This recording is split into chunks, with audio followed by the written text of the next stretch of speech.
Lecture du livre de Ellen G. White, intitulé Le ministère de la guérison. Section 3. Les missionnaires médicaux et leurs tâches. Chapitre 9. Enseigner et guérir. Lorsque Jésus envoya ses disciples faire leur première tournée missionnaire, il leur dit : « Allez prêcher et dites : le royaume des cieux est proche. Guérissez les malades, ressuscitez les morts, purifiez les lépreux, chassez les démons. Vous avez reçu gratuitement, donnez gratuitement. » Matthieu 10, versets 7 et 8. Plus tard, lorsqu'il envoya les 70 disciples, il ajouta : « Dans quelque ville que vous entriez, guérissez les malades qui s'y trouveront, et dites-leur : le royaume de Dieu s'est approché de vous. » Luc 10, versets 8 et 9.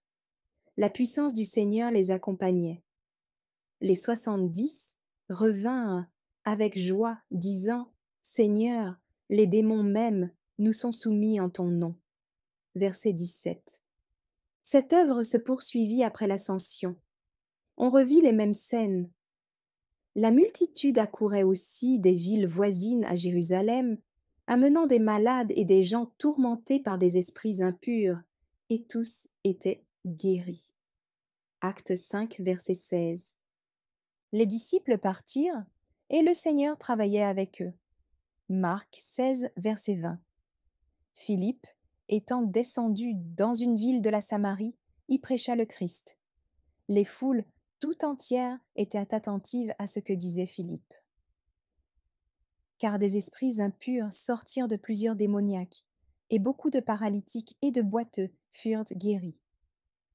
Et il y eut une grande joie dans cette ville. Acte 8, versets 5 à 8. Les disciples à l'œuvre.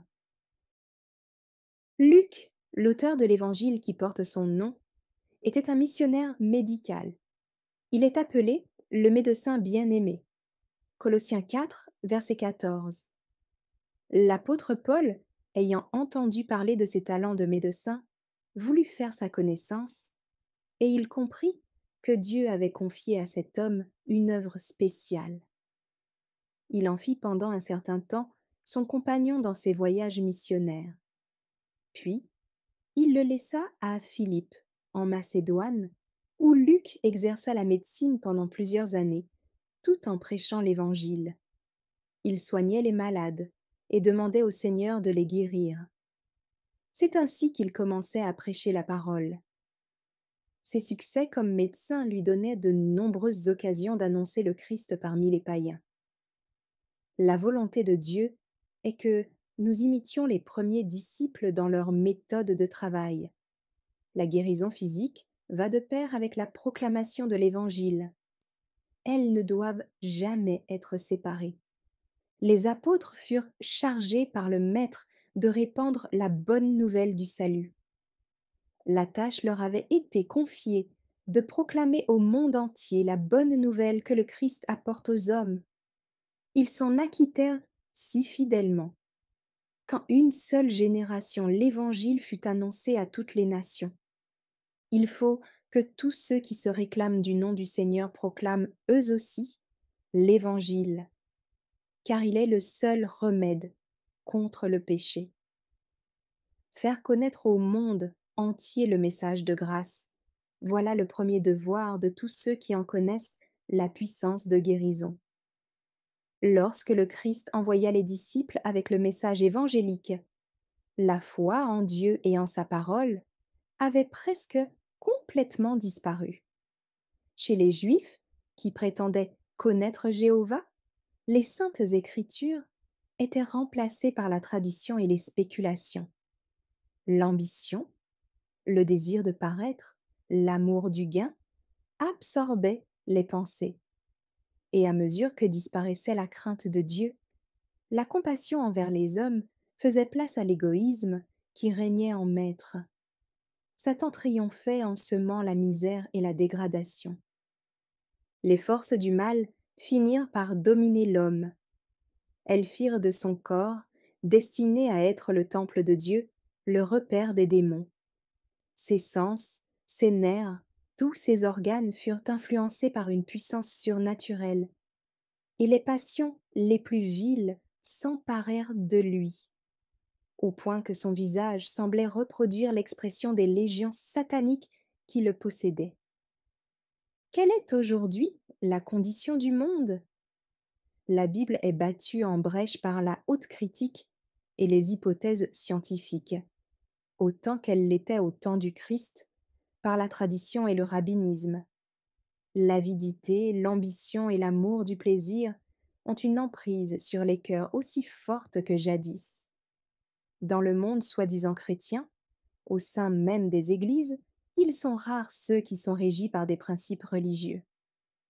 Dans les affaires, la société, la famille et même la religion, comme ils sont peu nombreux les hommes dont la conduite de chaque jour est en harmonie avec les enseignements du Christ. N'est-il pas vrai que la vérité trébuche sur la place publique et la droiture ne peut approcher? Et celui qui s'éloigne du mal est dépouillé. Ésaïe 59, versets 14 et 15. Une épidémie de crimes sévit actuellement devant laquelle tous ceux qui ont la crainte de Dieu sont frappés d'horreur. La corruption prévaut au-delà de tout ce que l'on pourrait décrire. Chaque jour apporte la nouvelle de conflits politiques, de fraudes, de violences, de désordres, d'indifférence aux souffrances humaines, de meurtres atroces commis avec une abominable férocité. Chaque jour est témoin de la progression du crime, de la folie et du suicide.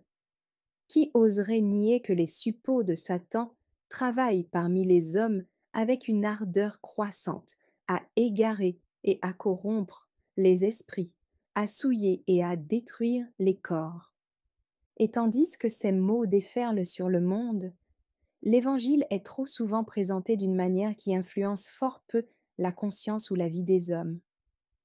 Cependant, il y a partout des cœurs épris d'idéal qui soupirent après la délivrance du péché et du mal sous toutes ses formes, après la vie réelle et la paix. Un grand nombre de ceux qui, autrefois, avaient connu la puissance de la parole de Dieu et s'en sont écartés au contact des incroyants, éprouvent aujourd'hui le besoin de la présence divine. Il y a 19 siècles, le monde désirait ardemment la révélation du Christ. Il en est encore ainsi aujourd'hui. Il nous faut une réforme totale. Seule la grâce du Sauveur peut accomplir cette œuvre de restauration qui s'impose au triple point de vue physique, mental et spirituel. La méthode du Christ pour sauver les âmes est la seule qui réussisse. Il se mêlait aux hommes pour leur faire du bien, leur témoignant sa sympathie, les soulageant et gagnant leur confiance. Puis, il leur disait « Suivez-moi ». C'est ainsi que, par des efforts personnels, il faut entrer en rapport intime avec les gens. On obtiendrait de meilleurs résultats si l'on passait moins de temps à prêcher et davantage à visiter les familles. Il faut secourir les pauvres, soigner les malades, réconforter ceux qui sont dans la peine, instruire les ignorants et conseiller ceux qui manquent d'expérience. Pleurons avec ceux qui pleurent et réjouissons-nous avec ceux qui se réjouissent. Avec la puissance que donnent la conviction, la prière et l'amour de Dieu, cette œuvre ne saurait rester stérile. Ne perdez jamais de vue que le but du travail missionnaire médical est de conduire les malades du péché au divin crucifié, qui ôte le péché du monde. En le contemplant, ils seront transformés à son image. Qu'ils regardent à Jésus et qu'ils vivent. Présentez le grand médecin à ceux que la maladie de l'âme ou du corps décourage. Entretenez-les de celui qui peut compatir à leur faiblesse. Il est mort pour que nous ayons la vie éternelle. Parlez-leur de son amour et de sa puissance salvatrice. C'est là le devoir solennel et le précieux privilège du missionnaire médical. Le ministère personnel prépare souvent le chemin pour cette œuvre. Dieu touche fréquemment les cœurs lorsque nous nous efforçons de soulager les souffrances physiques. Le missionnaire médical ouvre la porte à l'Évangile. C'est autant par son art que par la prédication que celui-ci doit être prêché. Partout se trouvent des gens auxquels la parole de Dieu n'a jamais été présentée et qui n'assistent à aucun service religieux. Pour que l'Évangile leur parvienne, il faut aller les trouver chez eux. Or, le soulagement de leurs souffrances offre souvent un moyen pour les aborder. Les infirmières missionnaires, qui donnent des soins dans les familles ou font des visites aux pauvres, y rencontrent bien des occasions de prier, de lire des passages de l'Écriture et de parler du Sauveur. Elles peuvent intercéder en faveur de ceux qui manquent de volonté pour maîtriser leurs passions mauvaises, apporter un rayon de soleil dans la vie de ceux qui sont découragés, et leur témoigner par des actes de bonté une affection qui les aidera à croire à l'amour du Christ. Il en est beaucoup qui ne croient plus en Dieu et qui ont perdu confiance en l'homme. Cependant, ils savent reconnaître et apprécier la vraie sympathie qui leur est témoignée et le secours qu'on leur apporte. Ils ont le cœur touché lorsqu'ils voient une personne soigner les malades, secourir les pauvres, habiller ceux qui sont démunis de vêtements, consoler les affligés, diriger avec douceur les regards de chacun vers celui dont elle est la messagère d'amour, et cela d'une manière tout à fait désintéressée. Leur gratitude s'éveille, leur foi s'allume. Ils comprennent que Dieu prend soin d'eux et sont prêts à écouter sa parole. Que ce soit dans les missions lointaines ou dans son propre pays, chaque missionnaire, homme ou femme, trouvera plus facilement le chemin des cœurs et se rendra beaucoup plus utile s'il est capable de soigner les malades.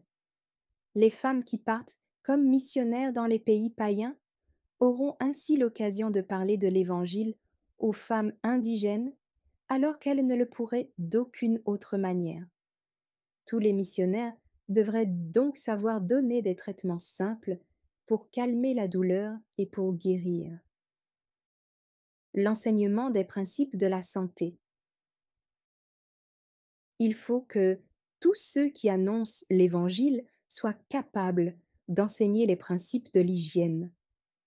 Si la maladie sévit partout, on pourrait l'éviter dans la plupart des cas en se conformant aux lois de la santé. Faites comprendre aux gens l'heureuse influence de ces lois sur leur vie présente et sur leur vie future. Qu'ils sachent qu'ils devront rendre compte un jour de la manière dont ils auront traité leur corps, destiné à être la demeure de Dieu. Cette vérité de l'Écriture doit les inspirer. Nous sommes le temple du Dieu vivant, comme Dieu l'a dit. J'habiterai et je marcherai au milieu d'eux. Je serai leur Dieu, et ils seront mon peuple. 2 Corinthiens 6, verset 16. Des milliers de gens seraient heureux de connaître les moyens de soigner les malades sans médicaments toxiques. L'ignorance touchant la réforme sanitaire fait un mal incalculable. Les erreurs, au point de vue diététique et l'emploi d'aliments nuisibles, sont en grande partie la cause des misères et des crimes qui affligent le monde. En enseignant les principes de la santé, ne perdez pas de vue l'essentiel de la réforme, à savoir assurer le développement le plus élevé du corps, de l'âme et de l'esprit. Faites comprendre que les lois de la nature étant celles de Dieu, elles sont établies pour notre bien, que notre soumission à ces lois nous procure le bonheur ici-bas et nous prépare pour la vie à venir. Encouragez les gens à considérer les manifestations de l'amour et de la sagesse de Dieu dans la nature. Qu'ils étudient le corps humain, cet organisme merveilleux, ainsi que les lois qui le régissent. En voyant l'amour du Créateur et en percevant la sagesse et la valeur de ces lois, ils comprendront leurs devoirs d'une manière toute différente. Au lieu de considérer que l'obéissance au principe de la santé est un sacrifice, un renoncement pénible, ils l'accepteront comme un bienfait inestimable. Tous les serviteurs de Dieu devraient être persuadés que la propagation des lois de la santé fait partie intégrante de leur mission. Le monde a un urgent besoin de leur activité dans ce sens, et partout des portes leur sont ouvertes. Aujourd'hui, on constate partout la tendance à substituer les œuvres collectives à l'effort individuel. L'homme aime à centraliser, à édifier de grandes églises et de fortes institutions. Beaucoup de gens abandonnent à celles-ci les œuvres de bienfaisance, au lieu d'entrer eux-mêmes en contact avec le monde. Ainsi, leurs cœurs s'endurcissent. Ils ne s'intéressent qu'à leur propre personne, deviennent indifférents, et leur amour pour Dieu et pour les âmes s'évanouit. Jésus a confié à ses disciples une tâche que nul ne peut faire à leur place: procurer aux malades et aux pauvres ce dont ils ont besoin, proclamer l'Évangile à ceux qui se perdent. Voilà des obligations qui ne sauraient être abandonnées à des comités ou à des œuvres de bienfaisance. L'Évangile éveille le sentiment des responsabilités personnelles. Il exige des efforts individuels et le sacrifice de soi-même. Va dans les chemins et le long des haies, ordonne Jésus, et ceux que tu trouveras, contrains-les d'entrer, afin que ma maison soit remplie. Le Seigneur met ses serviteurs en relation directe avec ceux qu'il veut secourir. Il nous fait cette recommandation: fais entrer dans ta maison les malheureux sans asile. Si tu vois un homme nu, couvre-le. Ils imposeront les mains aux malades, et les malades seront guéris. Luc 14, verset 23. Ésaïe 58, verset 7. Marc 16, verset 18. Ce n'est que par un ministère personnel que les bienfaits de l'Évangile peuvent être communiqués. Dieu ne s'est pas servi, pour instruire Israël, d'une classe privilégiée à l'exclusion de tout autre. Daniel était un prince de Juda, Ésaïe appartenait aussi à la famille royale, David était berger, Amos, pâtre, Zacharie, un captif de Babylone, et Élisée, laboureur. Pour le représenter, Dieu a donc choisi des prophètes, des princes, des nobles, des gens du peuple, et il leur a révélé les vérités qu'ils devaient transmettre au monde. Le Seigneur demande à tous ceux qui participent à sa grâce de se mettre à l'œuvre pour sauver leurs semblables. Où qu'il nous ait placés, nous devons répondre à son appel par ces paroles du prophète: « Me voici, envoie-moi » Ésaïe 6, verset 8. Tous ont une tâche à accomplir, qu'ils soient prédicateurs de l'Évangile, infirmières, missionnaires, médecins, commerçants, cultivateurs, qu'ils exercent une profession libérale ou travaillent de leurs mains. Nous devons tous annoncer la bonne nouvelle du salut. Notre vie tout entière doit être consacrée à ce travail. Ceux qui s'en acquittent fidèlement feront non seulement du bien à leurs semblables, mais en profiteront eux-mêmes. Le sentiment du devoir accompli aura une heureuse influence sur leur âme. Le découragé oubliera son abattement, le faible deviendra fort, l'ignorant intelligent. Tous trouveront une aide infaillible en celui qui les a appelés. L'Église du Christ est organisée pour le service.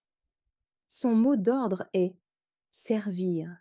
Ses membres sont des soldats sous les ordres du capitaine de leur salut. Les pasteurs, les médecins, les professeurs ont une tâche plus importante que beaucoup ne le supposent. Non seulement ils doivent se rendre utiles, mais il faut qu'ils apprennent aux autres à les imiter à cet égard. Non seulement ils ont à faire connaître les principes divins, mais leur devoir est d'enseigner à leurs semblables à les répandre. Il faut vivre la vérité et la communiquer à d'autres, sinon elle perd sa puissance vivifiante et sa vertu guérissante. Les bienfaits qui l'accompagnent ne peuvent être obtenus qu'à la condition d'être partagés. Bannissons la monotonie dans notre manière de servir Dieu. Que tous les membres d'Église s'engagent que dans une branche de travail pour le Maître. Les uns accompliront beaucoup, d'autres moins. Mais chacun fera son possible pour combattre la détresse et les maladies qui ravagent le monde. Un grand nombre seraient disposés à travailler si on leur montrait comment ils doivent s'y prendre. Il faut les instruire et les encourager. Chaque Église doit être une école de travailleurs chrétiens. Ses membres apprendront à donner des études bibliques dans les familles, à diriger et à enseigner les classes de l'école du sabbat, à secourir les pauvres, à soigner les malades et à œuvrer en faveur des inconvertis. Il devrait y avoir des cours d'hygiène, des cours de cuisine et d'autres encore, où l'on enseignerait les différentes branches du service chrétien. Mais l'enseignement seul n'est pas suffisant. Il faut aussi faire un travail actif, sous la direction de maîtres compétents. Ceux-ci donneront l'exemple en s'occupant des nécessiteux. D'autres s'efforceront de les imiter. Un seul exemple a plus de valeur que beaucoup de préceptes. Que chacun s'exerce à cultiver ses forces physiques et mentales et à les mettre au service de Dieu. La même grâce qui descendit sur Paul et Apollos et fit ressortir leurs valeurs spirituelles sera accordée aujourd'hui aux missionnaires chrétiens désintéressés. Dieu veut que ses enfants possèdent l'intelligence et la connaissance afin de révéler sa gloire dans le monde avec clarté et puissance. Ceux qui se consacrent au service de Dieu peuvent, s'ils y sont préparés, travailler pour lui de différentes manières. Ils réussiront mieux que les gens qui n'ont aucune préparation. La discipline intellectuelle à laquelle ils se sont astreints leur donne un grand avantage. Mais les personnes qui n'ont ni grand talent, ni préparation sérieuse peuvent aussi faire quelque chose. Dieu accepte à son service tous ceux qui répondent à son appel. Ce ne sont pas toujours les mieux doués qui obtiennent les résultats les meilleurs et les plus durables. Il faut des hommes et des femmes qui aient entendu un message du ciel. Les ouvriers évangélistes qui ont le plus de succès sont ceux qui répondent à cette invitation. Prenez mon joug sur vous et recevez mes instructions. Matthieu 11, verset 29. Le monde a besoin de missionnaires, qui est une véritable vocation, d'hommes émus de compassion envers les pécheurs qui n'ont jamais connu l'amour du Christ. Envoyés de Dieu, inspirés par lui, ils se mettront au travail avec la collaboration des anges. Si ceux qui disposent de grands talents intellectuels les utilisent d'une manière égoïste, Dieu les mettra de côté, après un certain temps, et il emploiera des hommes apparemment moins bien doués, mais moins confiants en eux-mêmes. Il les affermira et les aidera à accomplir ce qu'ils savent ne pouvoir faire par eux-mêmes. Le Seigneur acceptera leur service et comblera leurs lacunes. Le Seigneur a souvent choisi comme collaborateurs des hommes qui n'avaient qu'une instruction scolaire limitée. Ceux-ci ont cependant travaillé activement et intelligemment. Le Seigneur a récompensé leur fidélité à son service et étanché leur soif de connaissance. Il a vu leurs larmes et entendu leurs prières. De même que ces bénédictions descendaient sur les captifs de Babylone, il remplit aujourd'hui ses serviteurs de sagesse et de connaissance. Des hommes dépourvus d'instruction et appartenant aux classes humbles de la société ont parfois, par la grâce du Christ, gagné de nombreuses âmes au Sauveur. Le secret de leur succès était la confiance en Dieu. Ils recevaient chaque jour les instructions de celui qui est admirable en ses desseins et merveilleux dans les moyens qu'il emploie. Il faut encourager ces hommes. Le Seigneur les met en relation avec ses serviteurs plus doués pour combler leurs lacunes, leur promptitude à discerner ce qui doit être entrepris, leur empressement à secourir ceux qui sont dans le besoin, leurs paroles aimables et leurs actes bienveillants ouvrent des portes qui sans cela seraient restées fermées.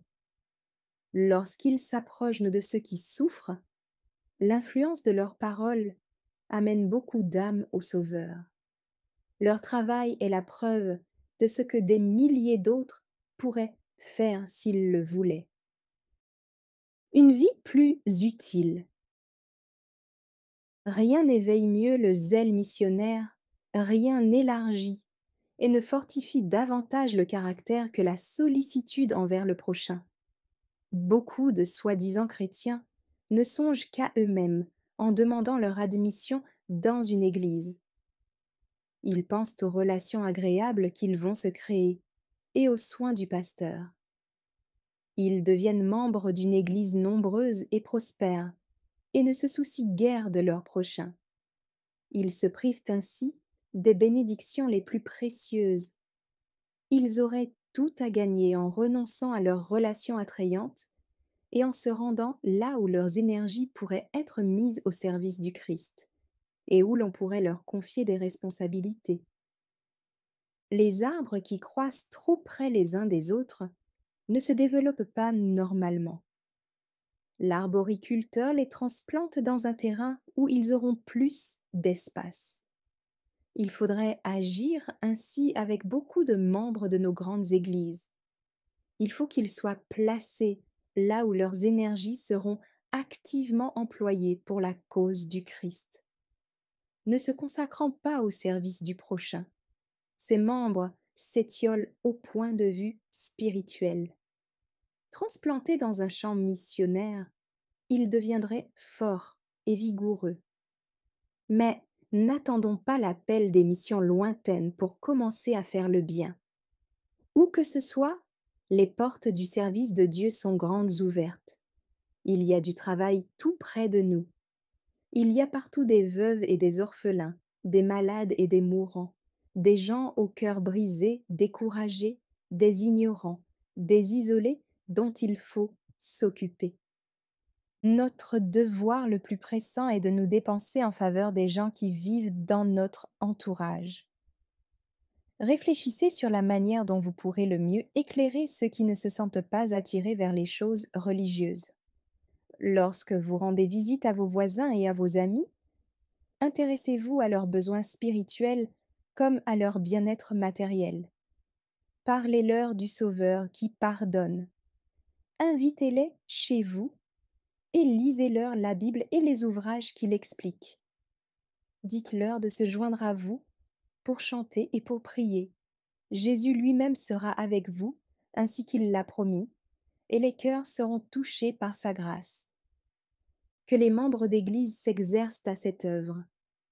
Elle est aussi importante que celle qui consiste à secourir ceux qui sont dans les ténèbres du paganisme. Tandis que quelques-uns se rendent au loin, les chrétiens qui restent chez eux doivent comprendre leur responsabilité envers les âmes qui les entourent et travailler avec autant de zèle à leur salut. S'ils le voulaient, bien des gens qui déplorent l'étroitesse de leur existence pourraient enrichir et embellir leur vie. S'ils aimaient Jésus de tout leur cœur, de toute leur âme et de toute leur pensée, et leur prochain comme eux-mêmes, ils auraient devant eux un vaste champ, où ils pourraient exercer leur talent et leur influence. Les petites occasions. Ne négligez pas les petites occasions de faire le bien, sous prétexte de rechercher un travail plus important. Vos menus efforts peuvent réussir, tandis que vous pourriez échouer dans de grandes entreprises et vous décourager. C'est en faisant de votre mieux ce que vous trouvez à faire que vous développerez vos facultés en vue d'une œuvre plus importante. En prêtant peu d'attention aux petites occasions, beaucoup de chrétiens deviennent stériles et languissants. Ne comptez pas trop sur l'aide des hommes, Regardez plutôt au Sauveur qui, de la part de Dieu, porte nos peines, se charge de nos tristesses et subvient à tous nos besoins. Comptez sur les promesses divines et commencez là où vous trouvez quelque chose à faire. Puis, marchez de l'avant avec une foi inébranlable. C'est la foi en la présence du Christ qui communique la force et la constance. Travaillez avec dévouement, avec courage et persévérance. Dans les contrées où les conditions sont si difficiles et si décourageantes que beaucoup refusent de s'y rendre, des changements remarquables ont été opérés par les efforts de ceux qui étaient décidés à se sacrifier pour la cause de l'Évangile. Ils ont travaillé sans se lasser, en ne s'appuyant sur aucune force humaine, mais sur le Seigneur, et ils ont été soutenus par sa grâce. Le bien ainsi accompli ne sera jamais connu en ce monde, mais les résultats bénis en seront visibles dans l'au-delà. Missionnaires non rétribués. Dans de nombreux endroits, des missionnaires indépendants peuvent travailler avec succès. L'apôtre Paul n'était pas rétribué lorsqu'il proclamait l'Évangile à travers le monde. Tout en prêchant le Christ dans les grandes villes d'Europe et d'Asie, il fabriquait des tentes pour subvenir à ses besoins et à ceux de ses compagnons.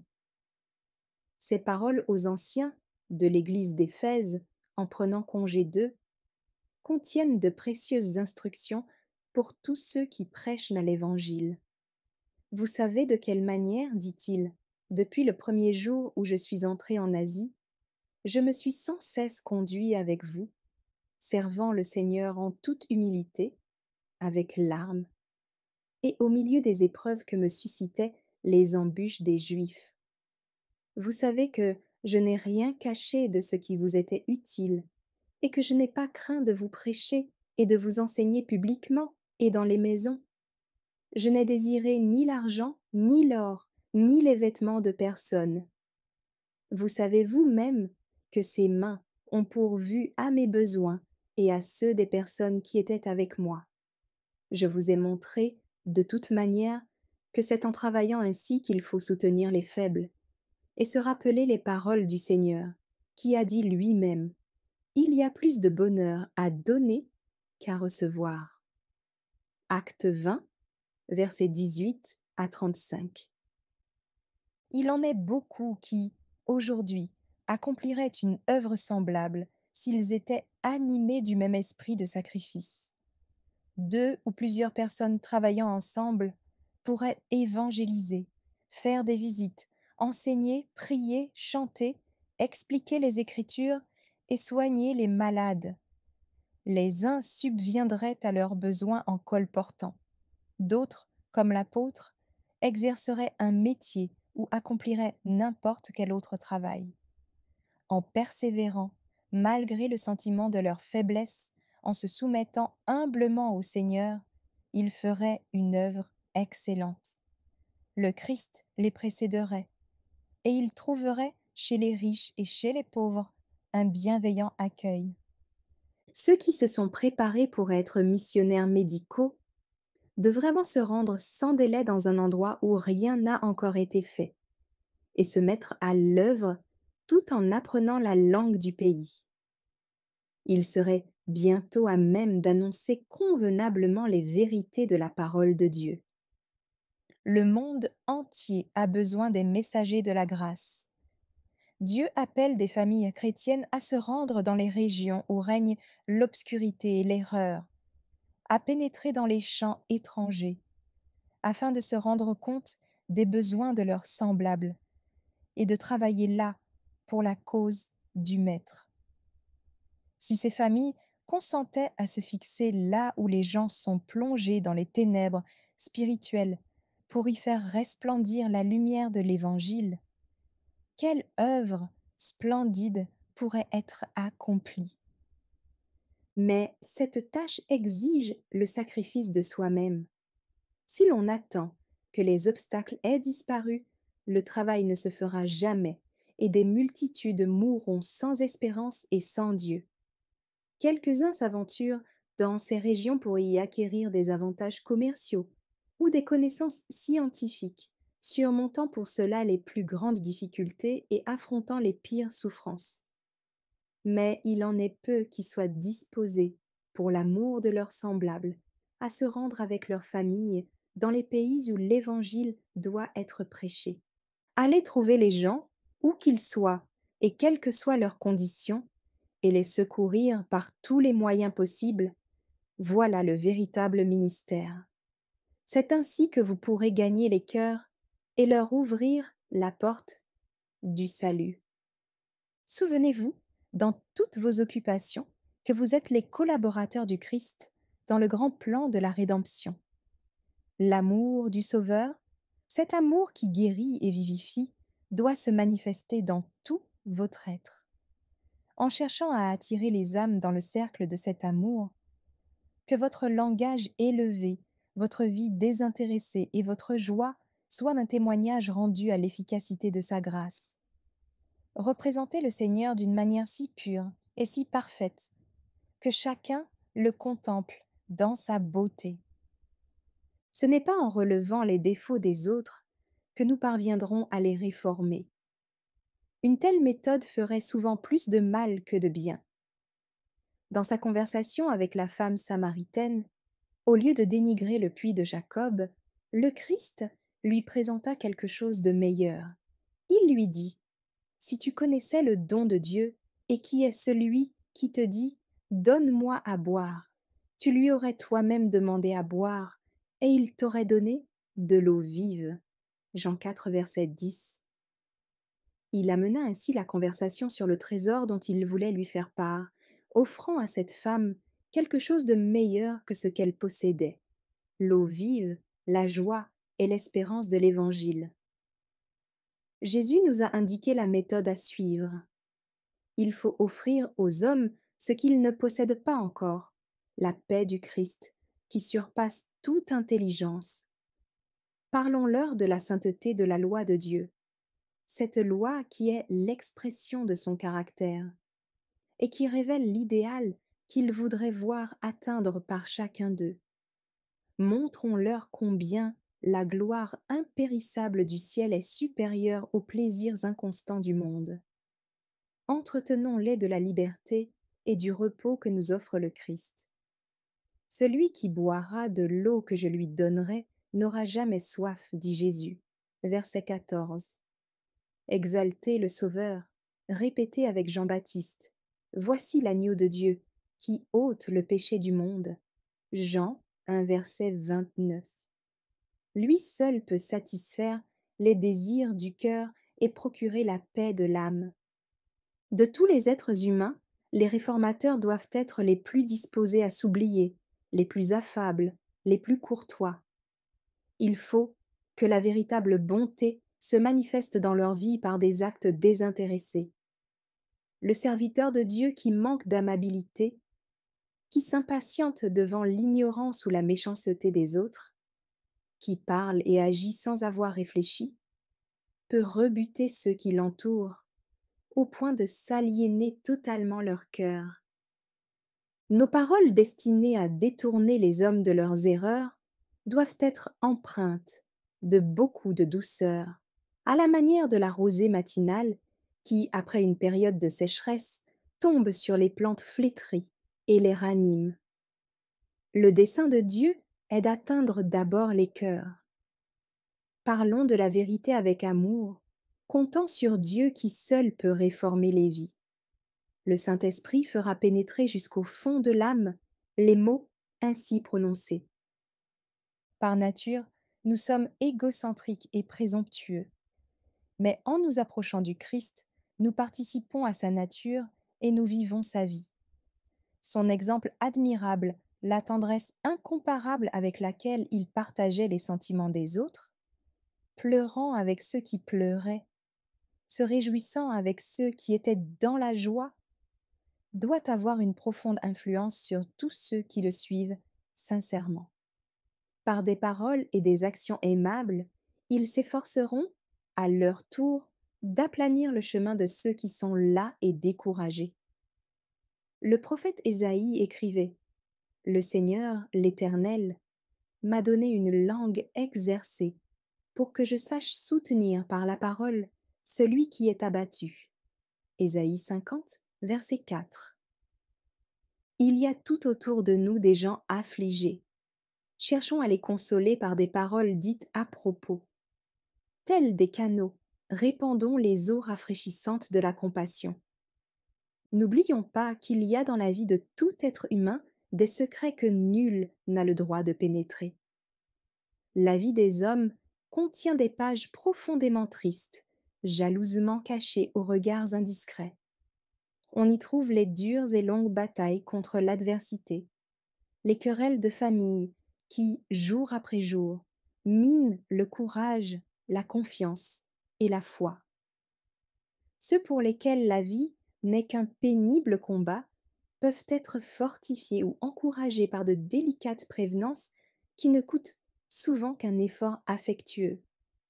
Une poignée de main, par exemple, donnée par un ami sûr, vaut parfois plus que l'or ou l'argent. Des paroles bienveillantes peuvent être aussi précieuses que le sourire des anges. Puis, il y a la foule de ceux qui luttent contre la pauvreté, qui doivent travailler beaucoup pour gagner peu, qui n'arrivent pas à faire face aux besoins les plus élémentaires de la vie. Le dur labeur, les privations, le désespoir appesantissent leur fardeau.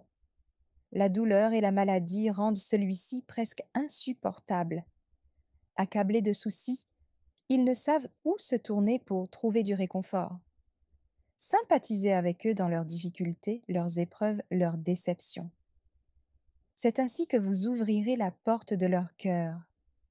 Parlez-leur des promesses divines, priez avec eux et pour eux, ranimez en eux l'espérance. Des paroles réconfortantes adressées à l'âme malade et dont le courage faiblit sont considérées par le Sauveur comme si elles lui étaient destinées, et les anges du ciel se réjouissent lorsque les cœurs sont affermis. Le Christ n'a cessé, au cours des siècles, de réveiller dans les âmes le sentiment de la fraternité divine.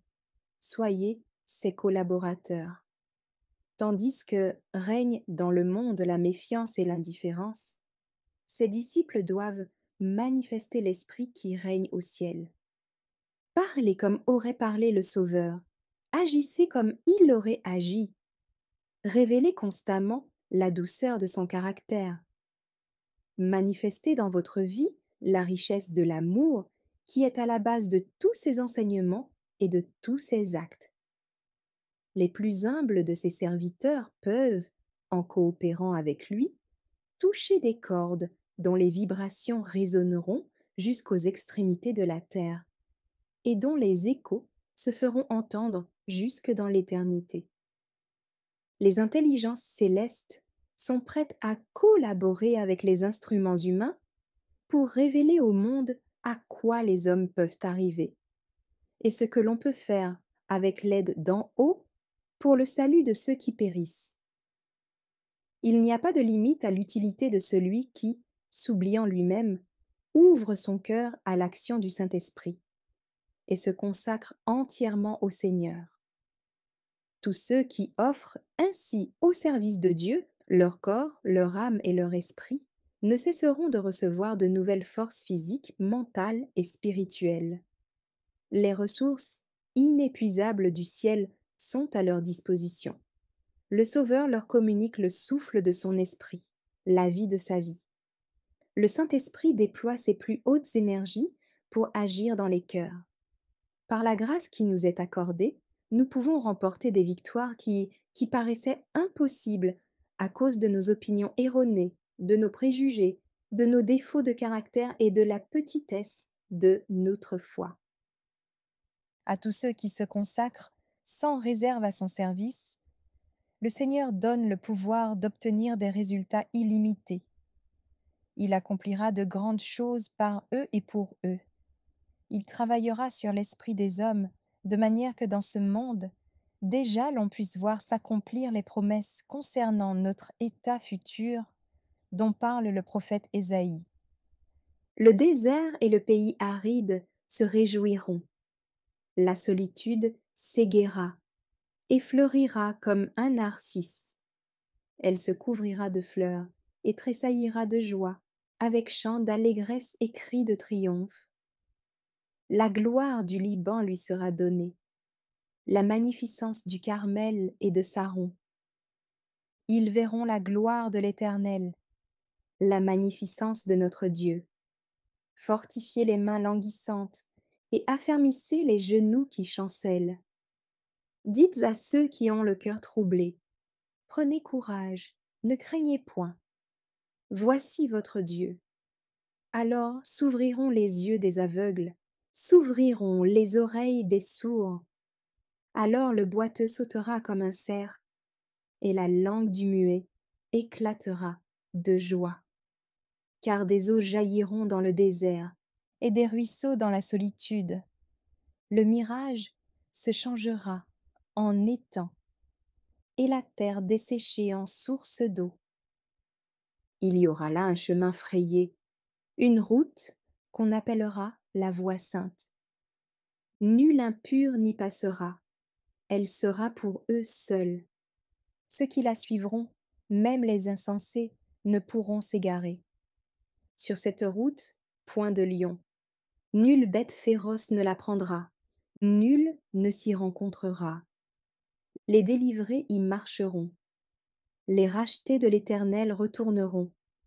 Ils iront à Sion avec chant de triomphe, et une joie éternelle couronnera leur tête.